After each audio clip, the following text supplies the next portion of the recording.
So today is day one, and it's Sandy Max 30, and it also happens to be the first day that I'm working out in my new office that my husband made me as a surprise for Christmas in 2014. So I'm really excited. It's great to have like lush carpet to jump on and move on, and not have like the hardwood floors that we have where I kind of slid around before when I worked out. And it's amazing because, as you see, we have the projector screen back here, so it's really nice because it's really big and it's easy to follow.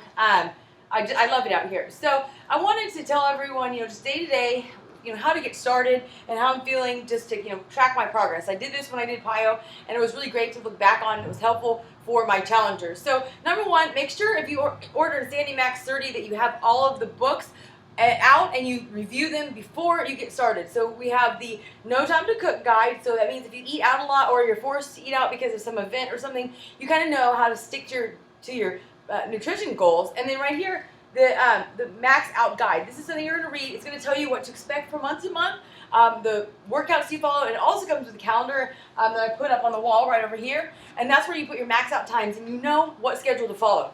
I can't, tell you enough to follow the workout calendar, to follow the way it's laid out, because you're not going to get the results that you actually are why you bought this, that you see displayed from other people, is because if you don't follow it, you're not going to get the results. This was made by Shaun T, was put together with a nutrition guide from dietitians that is laid out to get you results. If you don't follow it, if you don't get the right workouts, then you can overwork and overtrain certain parts of your body and injure yourself, or just not get the desired results or plateau. So make sure you follow that.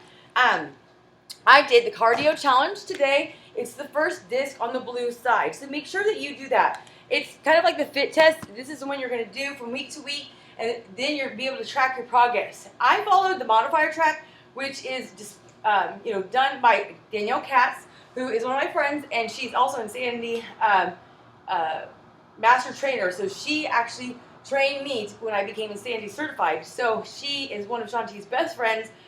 And there's so many people out there who will not do the modifier because they think it's for the weak, or they're not going to get an effective workout. She did the modifier track through this, the whole filming of this, got great results. And, like she always says, the modifier is not, it doesn't mean you're getting any less of workout. In fact, I think you get a better workout because you're more controlled, you're paying attention to what you're doing, you're not trying to keep up with Shaun T. And this is important for somebody like me. I broke my toe.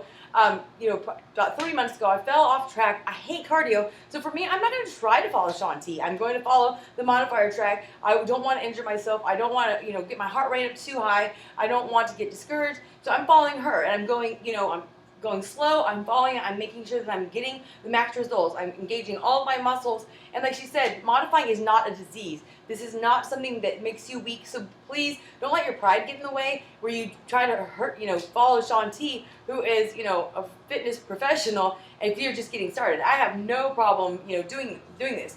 I wanted to also go over doing your measurements. So today I weighed in. I took my before pictures, had my husband do it. So when you're taking your before pictures, this is something that I cannot stress enough. So many people don't take the before measurements or their pictures. I'm not sure if they don't think that there's going to be an after picture and after measurements or anything to compare to. They think they're going to fail, or they're embarrassed to have somebody do it. So my thing is, like right now, I'm using the web camera. So use that if you don't have somebody to take a picture of you. There's a timer setting, or you can get a timer app in the App Store for your phone if you have a smartphone. So see, if you don't want somebody else to do it, if you don't want them to see you, if you don't have anyone to ask, use that. Get creative. Make sure that you take your measurements too. So right here is where you're going to do your arm. Like, it's kind of right where my tattoo is. So make sure that you measure around there on both sides. And then on the chest, go right across your bust. And then for me, I go for the waist right across my belly button, and then hips right here. So make sure that you do that. And then for me, like I do my thighs, I wear the same shorts whenever I do my measurements, so you know that it's the same spot. So make sure you record it. You can put your results in the Team Beachbody website under the My Profile. That way you have them stored, or write them down, take a picture, email it to yourself, put it somewhere where you can actually access it later on, and you don't run the risk of losing it. Because I've had people put it in their phone, and then it gets broken, lost, deleted, or they put it on a piece of paper, they lose it in their house. So make sure you do this and track your progress, whether it's from week to week, like every Monday or every Saturday, or it is every 30 days. Don't get tied up to the scale either. follow the nutrition plan. That is a big thing about you getting your results. But the thing is, don't worry about the scale says. Worry about, look at the things as far as measurements go, how your clothes fit, the things you can do that you couldn't do the week before, and also, as you see your max increase every week. So make sure you're following these. I was really surprised at how well I could keep up. I maxed out at 6 minutes and 58 seconds. That's following the modifier track the whole time, and I'm going to, follow the modifier track the whole time. Until I feel like I'm strong enough to go, harder or faster, follow Shaun T or everybody else on there. But for me, 6 minutes and 58 seconds was a lot better than what I thought I could do. So I'm pretty proud of that. So make sure that you keep track of this and write everything down, and maybe do a video diary like I am, or a blog or whatever. So good luck on your journey.